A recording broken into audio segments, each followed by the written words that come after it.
आज गर्मियों की इस तपिश वाली दिन की सुंदर और सुकून भरी शुरुआत करते हैं आपके फेवरेट कार्यक्रम बिहार बिहान के साथ। एक नए मेहमान के साथ बातें करेंगे, थोड़ी गपशप करेंगे, कुछ जानेंगे। और पता है आज हम क्या जानने वाले हैं?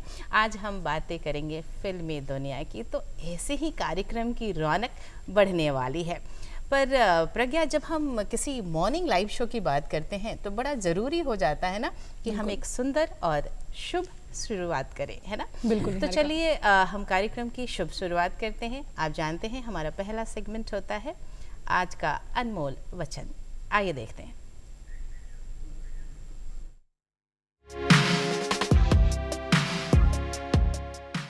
मनुष्य जितना ज्ञान में घुल गया हो उतना ही कर्म के रंग में रंग जाता है।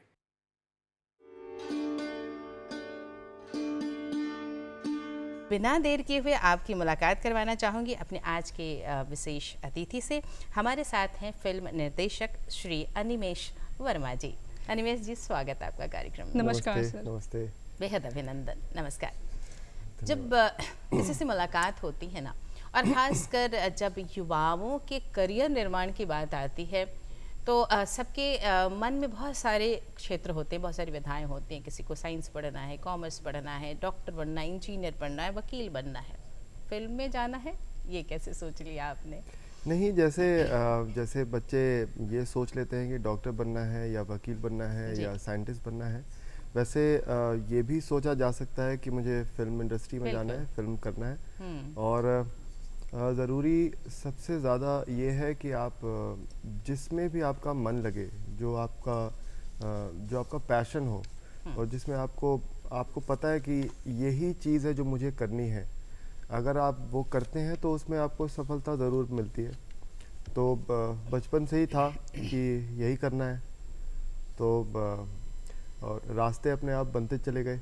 मतलब ऐसा कुछ ये तकदीर की बात है। जैसे जो कहते हैं कि भगवान आप अगर बहुत शिद्दत से कुछ करना चाहें तो भगवान आपका साथ देते हैं, यूनिवर्स सुन रहा होता है। तो मेरा बिहार से मेरे गांव से, घर से निकल के दिल्ली जाना, दिल्ली से बम्बई जाना, ये सब कुछ प्लान्ड नहीं था, होता गया। क्योंकि सबको पता है कि फिल्म इंडस्ट्री का तो बॉम्बे में ही है। तो मुंबई मेरा पहुंचना बहुत ही अनप्लान्ड था। लेकिन भगवान ने शायद सोच रखा था कि तुम जो चाह रहे हो तुम्हें वो मिले। तो आज मैं आपके सामने हूँ। बिल्कुल, आपकी जो जर्नी है वो काफ़ी सराहनीय है। हम जानना चाहेंगे, जो बिहार के एक छोटे से गांव का लड़का जो आज मुंबई में एक सफल निर्देशक है, आपकी इस जर्नी में किस तरीके के उतार चढ़ाव हुए और कैसी जर्नी रही? कुढ़न्नी मेरा गांव है जी। जो भगवानपुर नाम है मेरे गांव का। और वो समय देखा हुआ है जहाँ टीवी बहुत कम थे, टीवी सेट्स बहुत गांव में बहुत कम था। हमारे घर पे था तो हम सब देखते थे। रामायण के समय कितनी भीड़ लगती थी और लोग सैटरडे संडे को फिल्म देखने के लिए भी। तो ये तो था कि दिमाग में ये चीज़ धीरे धीरे घर कर रही थी कि मुझे यही करना है। बट उतार चढ़ाव ऐसा, जब मैंने आपको बताया कि अगर भगवान ये देख रहा होता है कि इसको यही करना है और ये पूरे दिल से ये चाहता है कि मुझे यही करना है, तो वो उतार चढ़ाव एक्चुअली आपको बहुत ज़्यादा डिस्टर्ब करता नहीं है। वो रास्ता अपने आप बनता चला जाता है। जैसे ही आपको लगता है कि कोई मुश्किल आ रही है, वो मुश्किल कैसे ख़त्म होती है ये नहीं पता चलता। तो लेकिन माँ और पापा से बहुत कम एज में दूर हो जाना, वो तो यहीं रह गए थे। अच्छा। मैं अपने बड़े भाई के साथ दिल्ली चला गया, तो वो एक बहुत बड़ा सेटबैक कह सकती हैं कि वो मेरे लिए बहुत बड़ा स्ट्रगल था, माँ बाप से अलग रहना। उस समय मैं 10 साल का रहा होऊंगा, 10 या 11 साल का। और उसके बाद से फिर हमेशा बिहार दिवाली, होली, छठ में आना जाना, तो वो भी एक उसको भी आप मेरा संघर्ष कह सकती हैं कि दिल और दिमाग बिहार में है। प्यार आपको आपके घर से है, लेकिन आप अपने घर में रह नहीं सकते, आप छुट्टियों में आते हैं। तो वो मेरे लिए सबसे बड़ा जो सैक्रिफाइस आप बोल सकती हैं वो यही था कि अपने माता पिता से इस तरीके से बहुत कम कम एज में दूर हो जाना। बट जब हम वहाँ से मेरी बड़ी बहन शिफ्ट हो गई बम्बई और मैं चला गया उनके साथ, तो ये तो समझ में आ गया कि फिल्म इंडस्ट्री बम्बई में है और हम बम्बई भी आ गए हैं। वहाँ पे आपको ये नहीं पता था कि कहाँ से शुरुआत करनी है। थोड़ा सा संघर्ष आज 20-22 साल के बाद आपको बड़ा अच्छा लगता है कि आपने जो भी हासिल किया वो अपने दम पे, अपने बूते पे हासिल किया। तो लेकिन एक जो एक कुछ चीज़ें हैं जो मुझे लगा है कि अगर वो मेरी लाइफ में होता तो शायद और बेहतर तरीके से और कम समय में वहाँ पहुँचा जा सकता था जहाँ मैं पहुँचा। जैसे फॉर्मल ट्रेनिंग बहुत ज़रूरी है। अच्छा। हम हर चीज़ के लिए पढ़ाई लिखाई करते हैं, हम हर चीज़ में बहुत समय देते हैं, मेडिकल हो, इंजीनियरिंग हो, कुछ भी हो, और फिल्म मेकिंग में भी आपको उतना समय देना चाहिए। लेकिन ठीक है, उसका दूसरा पक्ष ये भी है कि बहुत बेसिक से हमने काम देखा शुरू किया। हमने जब काम शुरू किया तो हम लाइट्स देखते थे, लाइटमैन थे। वहाँ से काम शुरू करके फिर आपने पूरी मेकिंग का प्रोसेस देखा और धीरे धीरे अपने दम पर आगे, अपने टैलेंट के बेसिस पे आप आगे बढ़ते गए। तो और सबसे इम्पोर्टेंट है कि अगर आप किसी चीज़ के लिए पैशनेट हैं तो आपको स्ट्रगल भी अच्छा लगता है। ये बड़ी अच्छी लाइन आपने कही कि जब आपको आपका काम अच्छा लगता है तो कहीं मुश्किलें भी आती हैं ना, तो आप बहुत धीरज के साथ उसका मुकाबला करते हैं, उसका सामना करते हैं और आपको लगता है कि जिस दिशा में मैं जा रहा हूँ वहाँ मुझे बहुत आंतरिक खुशी मिलने वाली है। और जब मैं आपकी कहानी सुन रही थी, आपने कहा आपने लाइटमैन से शुरुआत करी, क्योंकि एक ऐसा क्षेत्र आपने चुना था। आमतौर पर जब हम सुनते हैं कि मुझे फिल्मों में करियर बनाना है तो जो पहली चॉइस होती है वो एक्टिंग की होती है ज़्यादातर, मुझे एक्टर बनना है। आपने चुना मुझे डायरेक्टर बनना है। तो यहाँ शायद ये मुश्किल ज़रूर आई होगी कि मैं कैसे कन्विंस करूँ कि मैं काम कर सकता हूँ, मेरे पास विज़न है, मेरे पास सोच है, मेरे पास क्रिएटिविटी है। ये बताना मुश्किल रहा होगा, तो शुरुआती दौर के बारे में थोड़ा ज़रूर जिक्र करें। जी, ये मुश्किल तो था, लेकिन दूसरा सवाल ये भी था कि अगर ये मुश्किल है भी तो मैं किससे बोलने जाऊँ, क्योंकि सामने तो कोई है नहीं। बिल्कुल। कोई गॉडफादर वाली चीज़ तो कुछ है नहीं। मेरे पापा थोड़ा सा चिंतित थे कि तुम क्या करना चाह रहे हो, जो करना चाह रहे हो उसमें, क्योंकि मुझे लगता है हर बाप ये चाहता है कि उसके बेटे का जीवन सुखी हो। और हमारे मतलब आज से 25-30 साल पहले तो यही होता था कि कोई अच्छी सी जॉब लग जाए, एक सेटल लाइफ हो और एक सीमित ही सही, लेकिन एक पैसा हमेशा आता निश्चित रहे, आय का साधन बना रहे, जी, जिसे आप कहना चाह रहे जी, हैं, तो वो कोई मेरे अप्स डाउन्स ना हो। जी हाँ, तो वो मेरे पापा की चिंता थी। और लेकिन और हम आए तो वो हुआ भी, क्योंकि जब हमने काम शुरू किया, जब मैंने आपको बता रहा हूँ कि एज अ लाइटमैन शुरू किया, तो काफ़ी दिन तक कुछ पैसा नहीं मिला। अच्छा। कुछ 1 साल तक हम काम करते रहे। फिर उस यूनिट के लोगों ने देखा कि यार ये तो बहुत अच्छा लड़का है, बहुत अच्छा काम कर रहा है। उनको पता चला इनको पैसा नहीं मिल रहा, तो जो प्रोड्यूसर थे उनसे उस शो के डायरेक्टर ने बात की कि भाई अनिमेश को कुछ पैसे मिलने चाहिए। अच्छा। तो मुझे कन्वेंस मिलने लगा 100 रुपया। तो अगले 1 साल तक वो कन्वेंस मिलता था। मेरे लिए वो ज़रूरी नहीं था। मेरे लिए ये था कि मैं सेट पे जा रहा हूँ, पूरा फिल्म मेकिंग का प्रोसेस देख रहा हूँ और मैं बहुत खुश था। तो मुझे नहीं पता चलता, मुझे ज़्यादा खलता नहीं था कि मुझे पैसा नहीं मिल रहा है। जब मिलने लगा पैसा तो तब भी मुझे नहीं समझ में आता था कि इसको खर्च करना कैसे है, क्योंकि हम तो पूरे दिन सेट पे होते हैं। कहीं ना कहीं आप तो उसे एक लर्निंग की तरह ले रहे थे कि अगर मुझे ये मौका मिल रहा है कि मैं नज़दीक से देखूं ये जो फिल्म मेकिंग की पूरी प्रक्रिया है, तो वो आपके लिए एक सीखने का अवसर भी था। जी हाँ, मैंने उसको वैसे ही लिया कि ये सीखने का अवसर है और अच्छे से अगर सीख लेंगे तो पैसा तो कमा ही लेंगे। फिर थोड़ा 2-3 साल बाद जब एक रेगुलर एक पैसा आने लगा, भले ही थोड़ा कम था, तो मेरे पापा थोड़ा सा फिर निश्चिंतता उनके ऊपर आई कि चलो ठीक है, ये थोड़ा ठीक ठाक कर रहा है। 2008 में मैंने एक पहला मेरा कॉर्पोरेट जॉब था जो मैंने किया। अच्छा।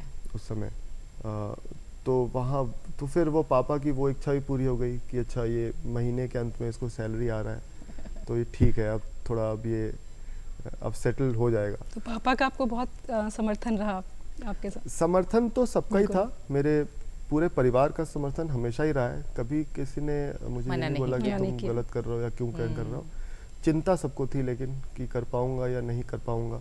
बहुत सारे बाहर से आए हुए थे, बॉम्बे में काम कर रहे हैं, महाराष्ट्र में थोड़ा पैर जमाना मुश्किल होता है नए लोगों के लिए, बिल्कुल। जो लोग जी। पहली बार आते हैं काम करते हैं, लेकिन बहुत वेलकमिंग भी होते हैं। और टैलेंट को मुझे लगता है कि अगर आप टैलेंटेड हैं, प्रतिभा है आप में, तो आपको हर जगह लोग एक्सेप्ट करने के लिए तैयार हो ही होंगे, जाते हैं। बिल्कुल। तो यही मेरे साथ हुआ। तो इस इसमें एक चीज़ और प्रज्ञा जो मेरे मन बिल्कुल। में आ रहा है, जैसा कि आपने जिक्र किया कि शुरुआती दौर में आपको पैसे भी नहीं मिलते थे, पर आपने सोचा कि भाई मुझे मौका मिल रहा है, मैं इसे यूज़ करूं। पहले ब्रेक की बहुत ज़रूरत होती है एक डायरेक्टर के तौर पर। किसी ने आपके हुनर को पहचाना और वहाँ से दिखता है कि आपकी काबिलियत क्या है। क्या था वो पहला ब्रेक?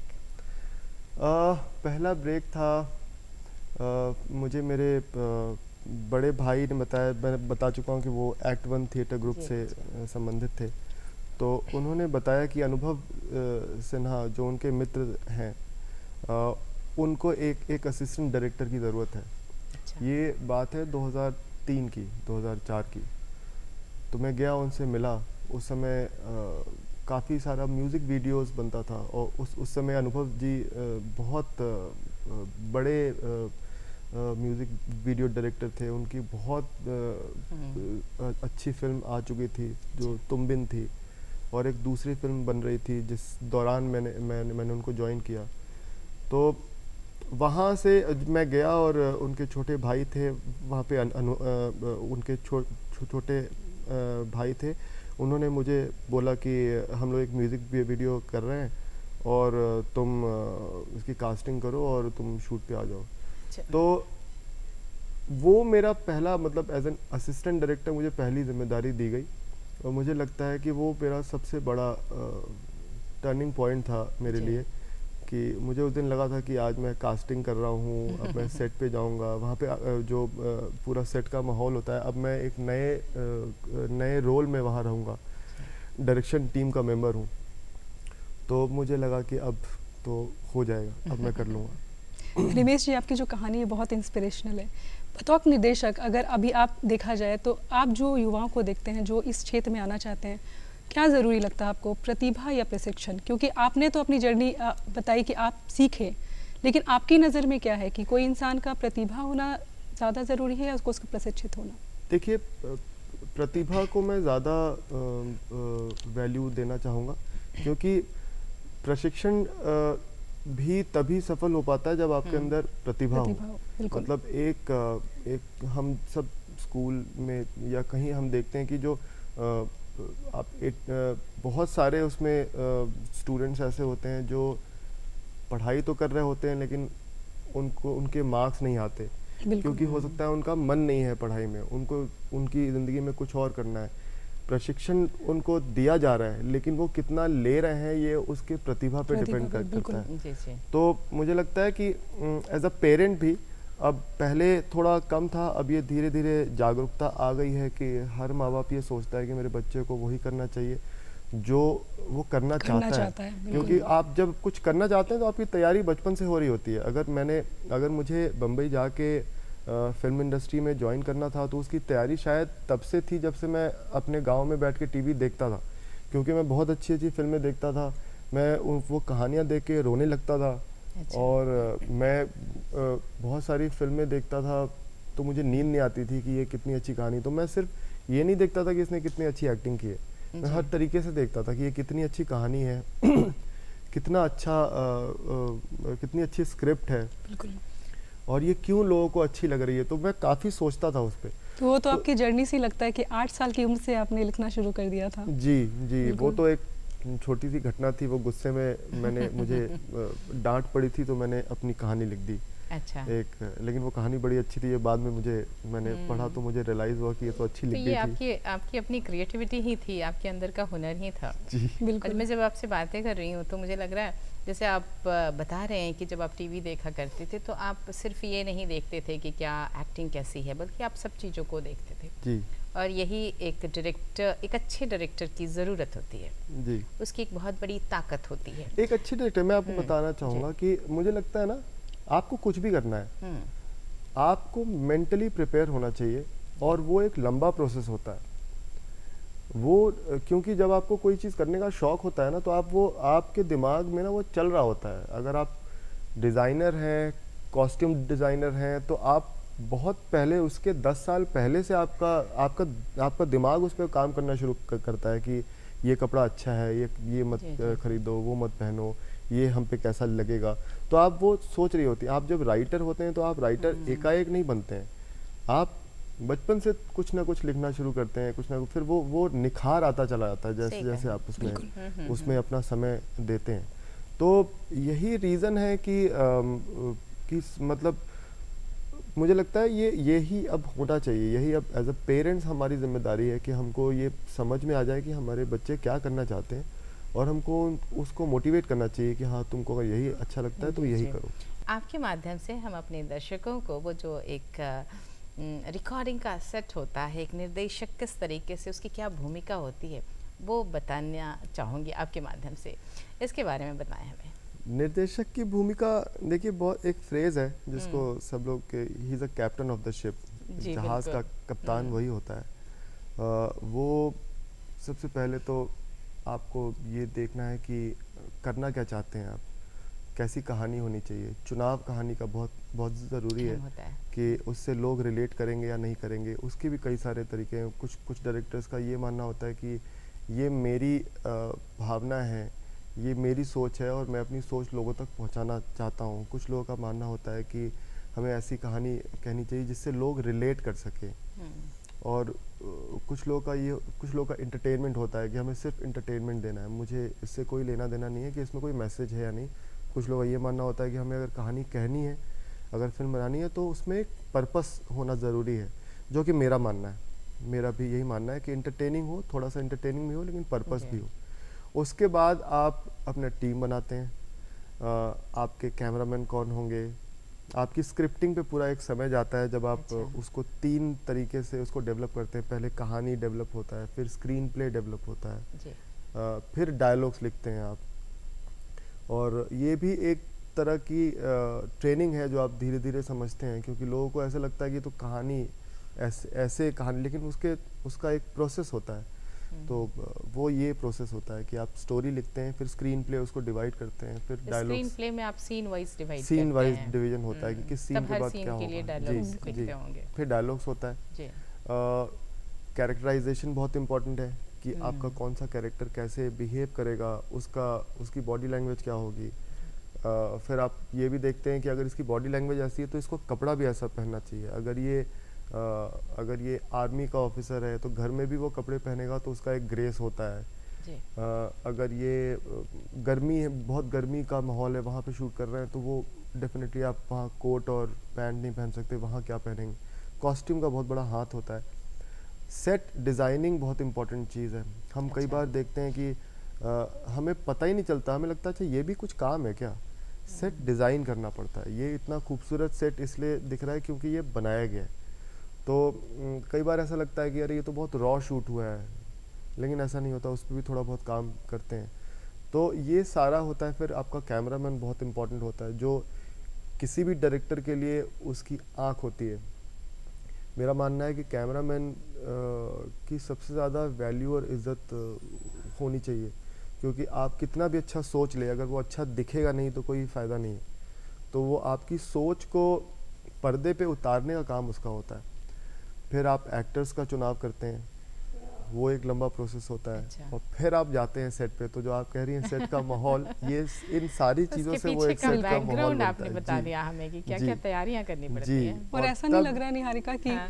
एक निर्देशक बारीकियों को समझता है, सिर्फ निर्देशन करना उससे बहुत ज़्यादा है। मुझे लग रहा है निमेश जी कि जब भी आप किसी प्रोजेक्ट पर काम कर रहे होते हैं तो फिर वो प्रोजेक्ट आपके साथ साथ आपके दिन रात के साथ चलता रहता जी, होगा। जी, आपकी मुझे सपने में सोच आने लगता है। हाँ, मुझे महसूस हो रहा है आपकी मेरी बातों पत्नी से। परेशान हो जाती है कि मैं सपने में कुछ बोल रहा हूँ कि अरे वो शॉट छूट गया अच्छा। या वो स्क्रिप्ट पूरी नहीं हुई। तो वो वो कहती हैं हाँ ये तुम्हारा ठीक चल रहा है, इसका मतलब कि अब आप काम सही कर दिशा रहे हैं, में हाँ काम कर अब रहे आप मेंटली हो चुके हैं इन्वॉल्व। जी जी तो जी। वो मेरे साथ होता है, मैं बहुत हाँ। ज़्यादा, मेरे लिए पैशन बहुत इंपॉर्टेंट है। इनफैक्ट मुझे कोफ्त होने लगती है जब मैं देखता हूँ कि हम अगर काम कर रहे हैं तो जितना पैशन मैं दिखा रहा हूँ उतना उतना मुझे अगर मिलता नहीं है तो मुझे बिल्कुल। फिर मैं थोड़ा सा मुझे परेशानी होने लगती है। बट फिर मैं रियलाइज़ करता हूँ कि ठीक है ये अपने तरीके से काम कर रहे हैं, मैं अपने तरीके से काम कर रहा हूँ। ज़रूरी नहीं है कि अगर मैं बिना सोए किसी चीज़ के बारे में लगातार सोच रहा हूँ तो सामने वाला भी सोचे, क्योंकि कैप्टन ऑफ द शिप तो मैं हूँ, मुझे उसको जी। बताना है कि आपको करना क्या है, लेकिन वो जो सोचने की जो पूरी प्रोसेस है तो वो तो मेरी जिम्मेदारी है, तो मैं फिर कुछ बोलता नहीं। तो आपको बतौर निर्देशक किस तरीके की चुनौतियों का सामना करना पड़ता है? बहुत सारी, बहुत सारी। सबसे जैसे? सबसे पहले तो मैंने ये बताया कि सबसे पहले मुझे कहानी चुनने में परेशानी होती है। मछली की कहानी, मछली एक सीरीज़ हम लोगों ने वेब बनाई है। सीरीज जी आपने हाँ, बनाई है। जी हाँ, बहुत ही खास है बिहार के लिए, तो बिहार वालों के लिए तो ये एक्चुअली बहुत अच्छा, स्पेशल है। क्या खासियत है इस सीरीज की? इसकी सबसे बड़ी खासियत ये है कि हम खुद भी बिहारी हैं, बिल्कुल। लेकिन मेरे पास कोई टीम नहीं थी, हम अपनी स्क्रिप्ट लेके हम पटना आए थे अच्छा। और पूरी टीम यहाँ पटना में बिहार में बनाई गई।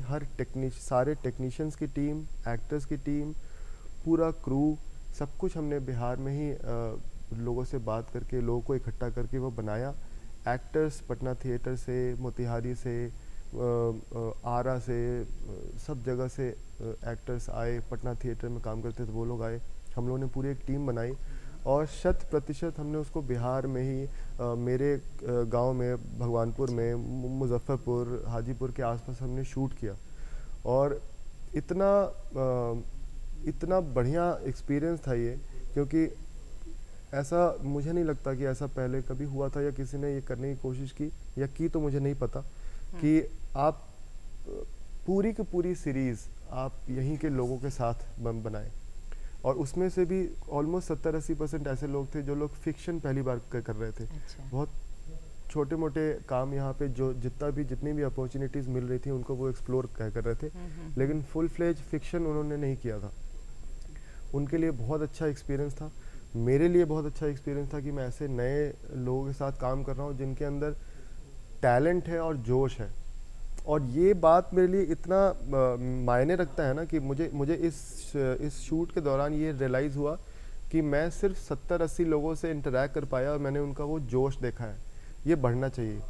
तो अब तो मेरी कोशिश, मतलब ये तो इसने मुझे इतना जोश से भर दिया है कि अब तो मेरी कोशिश रहेगी कि मैं लगातार यहाँ काम करूँ और और मतलब इससे ज़्यादा अच्छा कुछ नहीं हो सकता। अभी मैं आपको बता रहा था कि आप बिहार के हैं, गांव में आपका घर है, आप घर से बाहर निकले और वो कर रहे हैं जो आपका पैशन है।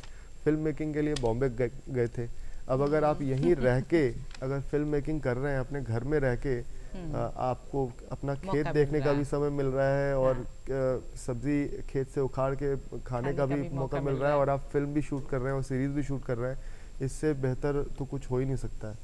तो वो अब समय आएगा, लेकिन मछली इस मायने में बहुत इम्पोर्टेंट है। लोगों का रिएक्शन बहुत अच्छा आ रहा है, प्रतिसाद बहुत ही बढ़िया है, लोग बहुत पसंद कर रहे हैं। पर्पसफुल कहानी, जैसा मैंने कहा था कि मेरा ये मानना है कि as a captain of the ship आपकी ये समाज के लिए भी एक जिम्मेदारी होनी चाहिए। आप सिर्फ अपनी इच्छा पूरी करने के लिए कहानी नहीं कह सकते हैं, आपको एक ऐसी कहानी कहनी चाहिए जिससे आप अपनी एक किसी भी तरह की एक छोटी से छोटी जिम्मेदारी भी आप निभाएं। बिल्कुल। लोगों को थोड़ा सा तो आप बता पाएँ कि यार ये गलत हो रहा है, इसको ठीक करना चाहिए। जैसे मछली थोड़ा सा माइग्रेशन पर बेस्ड है। अच्छा। कि जो बच्चे यंगस्टर्स हैं जो नहीं माइग्रेट हो पाते हैं किसी कारण से, वो कैसे अपने आप को एडजस्ट करते हैं, वो कैसे सरवाइव करने की कोशिश करते हैं, उसमें सही गलत सब कुछ करने की कोशिश करते हैं, क्योंकि उनको रहना है, टिकना है। तो मुझे लगता है एक बड़े विज़न के साथ और एक अच्छी सोच के साथ आपने इस पर काम किया है जी। और दर्शकों के लिए इसे आप लेकर आए हैं। कुछ और चर्चा करना चाहूँगी, क्योंकि आपने बहुत सारे प्रचलित टीवी सीरियल्स में भी काम किया है जो लगातार हमारे दर्शक देखते भी रहते हैं।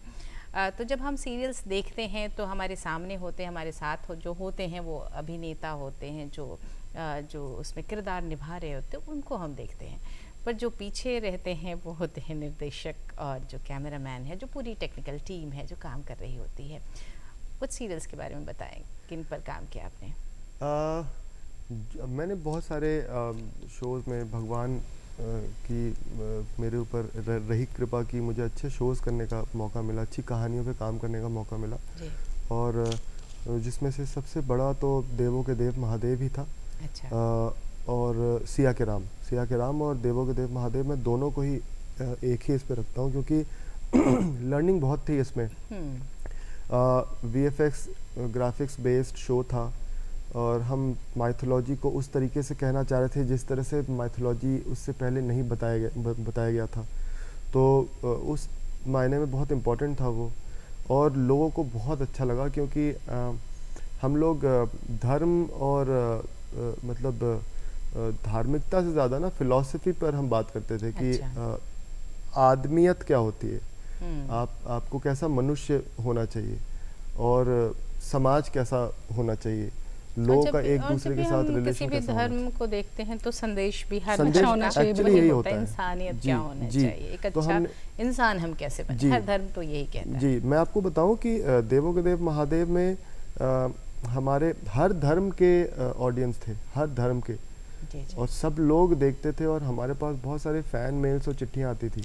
बिल्कुल। सिया के राम इस मायने में बहुत इम्पोर्टेंट था, क्योंकि वो सीता के पॉइंट ऑफ व्यू से रामायण हमने दिखाया था। तो वो, क्योंकि हमने उससे पहले रामायण, जो बहुत आइकॉनिक रामायण देखा, वो राम की कहानी थी। अच्छा। तो एक सीता का पक्ष था कि सीता के पॉइंट ऑफ व्यू से वो राम कैसे थे और वो रामायण कैसी थी, वो बहुत हाँ, अच्छा, बिल्कुल। बहुत अच्छी देखने का कोशिश थी। नज़रिया अलग था। जी, अगर आप जी। इस सीरियल की बात कर रहे हैं, जी। एक और काम आपने जो बहुत बेहतरीन काम किया वो माटी, एक जी, शॉर्ट फिल्म आपने बनाई। क्यों प्रज्ञा, बिल्कुल। माटी का भी जिक्र करते चले। जी। क्या कहने की कोशिश की थी उसमें? सबसे पहले तो ये जो आपको हम बताया कि पिछले 6-7 साल से मेरा आना जाना यहाँ शुरू हुआ है बिहार में। अच्छा। क्योंकि अब समय है कि अगर हम कोशिश करें कि बिहार में रहकर काम किया जाए, तो काफ़ी सफलता के काफ़ी संभावना है। तो माटी मेरी पहली कोशिश थी। माटी एक शॉर्ट फिल्म थी जिसको मैं सिर्फ 2-3 दोस्तों के साथ यहाँ पे आया था, अपने गांव गया था, और फिर वही अब मेरे गांव के लोग मेरे साथ इकट्ठा हो गए। हमने अपने गांव से कास्टिंग की। एक लड़का जो मेरे घर के पीछे रहता था गांव में, उसको हमने, छोटा सा बच्चा था, उसको हमने लिया, और हम 3-4-5 लोगों की टीम थी जिसने हमने वो कहानी बनाई। वो एक कुम्हार की कहानी थी। अच्छा। और उसका पर्पस, उसको बनाने का पर्पस ये था कि हमको नहीं पता कि इस तरह की जो कला है वो भी किस हालत में है। एक कुम्हार, जब अब इतना प्लास्टिक और एल्युमिनियम और स्टील के ज़माने में एक कुम्हार अभी भी घड़ा बेचने की कोशिश कर रहा है, और लोग उसका नहीं खरीदते घड़ा, क्योंकि उनको ज़रूरत नहीं, उनको लगता है कि ये तो मिट्टी का है तो फूट जाएगा, बिल्कुल, प्लास्टिक ज़्यादा दिन तक रहेगा। तो इसे बताने की कोशिश आपने करी। तो वो कैसे उसका वो संघर्ष है कि अपने बच्चे के लिए वो खाना नहीं खरीद पाता, एक आलू चोरी करके लेके जाता है घर पे। अनिमेष जी, जो आपकी ये जो अच्छी सोच है और नई पहल है, उसके लिए तो पहले आपके लिए बहुत बहुत बधाई कि आप बिहार में वापस आएँ, आप अपने घर वापस आएँ, और इतनी अच्छी सोच के साथ आपने इतना कार्य किया। आपने वेब सीरीज़ में भी काम किया है, और आप जैसा बता रहे हैं कि आप मछली, और तो किस तरह की जर्नी रही, और टीवी सीरियल से किस तरीके से अलग है इसका निर्देशन? तो मेरे जितने भी पिछले शोज़ हैं वो तो नाम मैं बता चुका हूँ। पृथ्वी वल्लभ, महादेव, सिया के राम, बाल शिव, पार्थ और जुगनू एक सीरीज़ है जो ZEE5 पे है, अभी आएगा। वो भी अपने तरीके से एक नई कोशिश है। क्यों, अब क्या हो गया ना, कंटेंट के इतने सारे माध्यम हो चुके हैं कि लोग बच्चों के लिए कम सोच रहे हैं कि, तो बच्चे क्या कर रहे हैं, वो इंटरनेशनल कंटेंट को एक्सप्लोर कर रहे हैं कि हमको वहाँ पे बच्चों के लिए काफ़ी काम हो रहा है। तो उस तरीके से देखा जाए तो ये एक पहली कोशिश है। आप वेब सीरीज़ की दुनिया में एक ऐसा शो देखेंगी जो बच्चों के लिए। आपने टीवी सीरियल्स में भी काम किया है, आपने वेब सीरीज़ में भी काम किया है, फिल्मों में भी किया है, तो क्या डिफरेंस होता है एज अ डायरेक्टर? आप क्या देखते हैं, क्या बारीकियां होती हैं, क्या डिफरेंस होता है? निर्देशक के रूप में तकनीकी परिप्रेक्ष्य में अगर देखें तो बहुत ज़्यादा अंतर नहीं होता, लेकिन आपके पास एक आज़ादी होती है कहानी को कहने की। जैसे टेलीविज़न में काफ़ी वो बिजनेस इस पर डिपेंड करता है। अगर आपका शो चल रहा है तो वो पता नहीं कब तक चलेगा, तो आप उसका एक ग्राफ नहीं तय कर सकते हैं। लेकिन अगर आप फिल्म कर रहे हैं या सीरीज़ कर रहे हैं तो आपको पता है कि ये कहानी यहाँ से चल के यहाँ तक पहुँचेगी, तो आपको पूरी कहानी प्रिपेयर करने का मौका मिलता है। आपको एग्जैक्टली पता होता है कि आपको अगले इतने दिनों में इतने सीन शूट करने हैं। टेलीविज़न में काफ़ी सारी चीज़ क्लियरिटी थोड़ी कम होती है, क्योंकि रेटिंग बेस्ड है। शो बहुत पॉपुलर है तो बहुत लंबा चलेगा, बिल्कुल नहीं पॉपुलर है, लोग नहीं देख रहे तो तुरंत बंद कर देंगे। तो आपको उसमें कहानी कभी कभी खींचनी पड़ती है और कभी कभी बहुत जल्दी उसको श्रिंक करके बंद करना पड़ता है। लेकिन फिल्म में एक ये सबसे अच्छी बात यही है कि फिल्म में आपके पास एक पूर्ण कहानी होती है, एक संपूर्ण कहानी होती है सीरीज़ में या फिल्म में। तो आपको एग्जैक्टली पता होता है कि आपको हर सीन के लिए कैसे तैयारी करनी, कैसे प्रिपेयर करना है। बाकी टेक्निकली बहुत ज़्यादा डिफरेंस नहीं होता है। फिल्म थोड़ी सी महंगी होती है, उसके थोड़े से कैमराज महंगे होते हैं, थोड़ा सा पैसा खर्च उसमें ज़्यादा होता है, क्योंकि वो बहुत इत्मीनान से और आराम से करने वाली चीज़ होती है, जहाँ पूरा थॉट देते हैं, टाइम देते हैं। टेलीविज़न में इनिशियल स्टेज के बाद क्योंकि टेलीकास्ट जाना है तो, और वहाँ पे बैंक की सुविधा, मतलब आपने 15 एपिसोड 20 एपिसोड बना दिया और 10 एपिसोड बना दिया फिर टेलीकास्ट कर रहे हैं, ये आम तौर पे ये नहीं होता है। ये किसी ना किसी रीज़न से हो नहीं पाता है, तो उसमें बहुत कट टू कट वाला सिनेरियो जल्दी आ जाता है। तो फिर आपके पास प्रिपरेशन का वक्त कम होता है, और प्रिपरेशन जितना अच्छा होगा प्रोडक्ट उतना अच्छा बनता है। तो फिल्म और वेब सीरीज़ जब आप देखती हैं तो आपको ये रियलाइज़ होता है कि इसकी तो क्वालिटी बहुत अच्छी है, क्योंकि उस पर ज़्यादा समय दिया गया है, इसलिए उसकी क्वालिटी अच्छी हो गई है। तो यही फ़र्क होता है, इससे ज़्यादा कुछ नहीं होता। बहुत अच्छे से आपने बताया इन तीनों के बारे में कि किस तरीके से काम किया जाता है और कहाँ क्या समस्याएं भी आती हैं और कहाँ ध्यान रखना पड़ता है। अगर एक निर्देशक के तौर पर आप का जो ये सफ़र रहा उसके बारे में ज़िक्र करूँ, आपने माटी के बारे में बताया, आपने मछली के बारे में बताया जो वेब सीरीज़ आपकी थी, इसके अलावा आपने कई सारे जो प्रचलित सीरियल्स में काम किया उनके बारे में बताया। माटी के लिए आपको Dada Saheb film festival award भी मिला, बहुत सुकून देता है जब आपके काम को सराहा जाता मछली है। के लिए मुझे राजस्थान इंटरनेशनल फिल्म फेस्टिवल में अवार्ड मिला है, बेस्ट डायरेक्टर और बेस्ट सीरीज का। बहुत बहुत मुबारकबाद इसके लिए आपको। 1 महीने पहले। जी बहुत बहुत मुबारकबाद। हाँ, ये ज़्यादा खुशी की बात थी क्योंकि ये बिहार की कहानी थी, बिहार के लोगों द्वारा बनाई गई कहानी थी। हाँ। और मुझे इसके लिए पुरस्कार राजस्थान में दिया गया, तो मैं बहुत ज़्यादा खुश था। तो यहाँ पर आपको रोकूंगी और एक सवाल बिहार से जुड़ा हुआ ज़रूर जानना चाहूँगी। काम कर रहे हैं आप बिहार में, रहने वाले हैं आप बिहार के, कैसा परिवेश देखते हैं? फिल्मों की बात करूँ, वेब सीरीज़ की बात करूँ, शूटिंग्स की बात करूँ, तो मैं आपको बताऊं कि बिहार इतना खूबसूरत है। आप मतलब जिनको भी जो भी हम ऐसी कोई वजह नहीं है कि लोग यहाँ के शूट नहीं करें। यहाँ आपको वो सारी चीज़ें मिल सकती हैं लोकेशन वाइज जो आप किसी भी और राज्य में ढूंढते हैं। जी, जहाँ तक की बात है लोगों के व्यवहार का, जिनसे हम इंटरेक्ट करते हैं, तो मैं आपको बताऊं कि हम जब यहाँ शूट कर रहे थे तो हम जिनके घर जाकर शूट करते थे वो हमें मिठाइयाँ खिलाते थे, समोसे खिलाते थे और चाय पिला के घर भेजते थे। तो ये तो है बिहार, ऐसे बिहार के लोग तो ऐसे हैं कि। और दूसरा कि हमारी इंडस्ट्री के लिए उनके अंदर बहुत उत्साह है, बहुत एक्साइटमेंट है। मैं पिछले 7-8 दिन से एक अपने सीरीज़ के प्रमोशन में पटना में लगा हुआ हूँ, पूरे बिहार में घूम रहा हूँ। मैं देख रहा हूँ लोग कैसे रिएक्ट। हम कड़ी धूप में मछली के पैम्पलेट्स जब हम दे रहे थे तो लोग हमारी चिंता कर रहे थे कि बहुत धूप है, ले लिया पैम्पलेट, यहाँ हम लगा देंगे, आप लोग छोड़ दीजिए, बहुत धूप। बिल्कुल अनिमेश जी, जो बिहार की जो जनता है ना वो, और फिल्म की दुनिया में जो है वो काफी बदलाव भी आया है, और यहाँ की जो ऑडियंस है बहुत नया कुछ देखना चाहती है, नया कुछ देखना चाहती है, अच्छा देखना चाहती है, इन्वॉल्व होना चाहती है इस प्रोसेस में।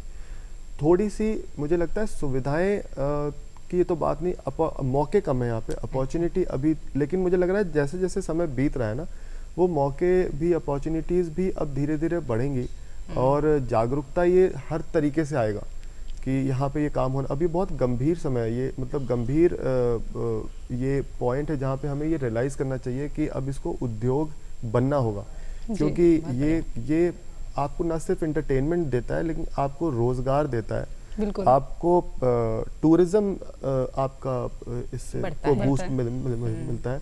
तो इसके 10 फ़ायदे हैं अगर गिनाने जाएँ तो बहुत हैं। लोगों को पता है, सबको पता है कि इसके फ़ायदे बहुत हैं, उत्साह है, एक्साइटमेंट है। तो मैं तो बहुत खुश हूँ क्योंकि मैं बहुत सही फ़ेज़ पे मैंने ये तय किया है कि अब हमको चलना चाहिए पटना, बिहार में रह के काम करना चाहिए, क्योंकि हमको पता है कि अच्छा ही होगा। तो फ्यूचर में आपका क्या प्लान है भविष्य में? अभी तो मछली 2 की घोषणा की हम लोगों ने। मछली 2, मछली 1 से इतना जो रिएक्शन मिला लोगों का, वो इतना उत्साह बढ़ाने वाला था कि अभी तो तुरंत तो यही करना है कि मछली 2 बनानी है।